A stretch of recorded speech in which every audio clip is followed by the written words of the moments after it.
Hello friends, আসসালামু আলাইকুম, নমস্কার, আদাব।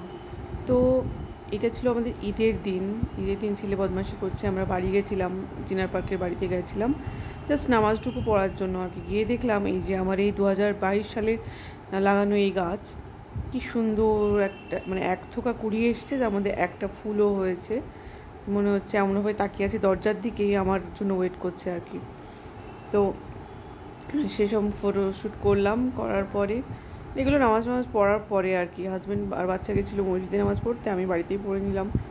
তারপর খাবার দাবার তো আমি ফ্ল্যাটে থেকেই বানিয়ে নিয়ে এসেছিলাম, সেগুলো খেয়ে নিলাম।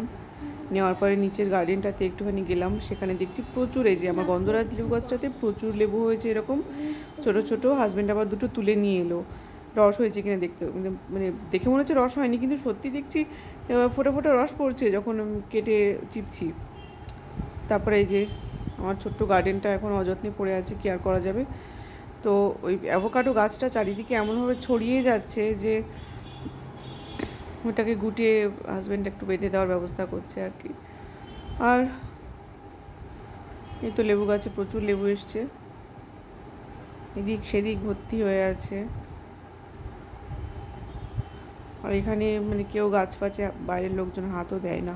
কলকাতার একটা খুব ভালো জিনিস সেটা হলো কারোর বাড়ির গাছে কেউ হাত দেয় না।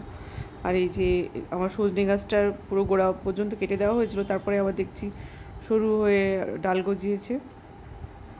সে ডালটা আমি আবার ভেঙে নিলাম শাক খাবো, বাড়ি নিয়ে যাবো বলে সে ডালটাকে ভেঙে নিয়ে এলাম।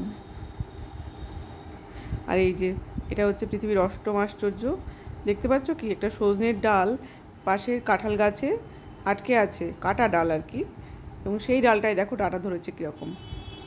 এই যে এই ডালটা আমি ভেঙে নিয়ে এলাম, ওই যে বেরিয়েছিল নতুন গাছের গুঁড়ি থেকে সেটা।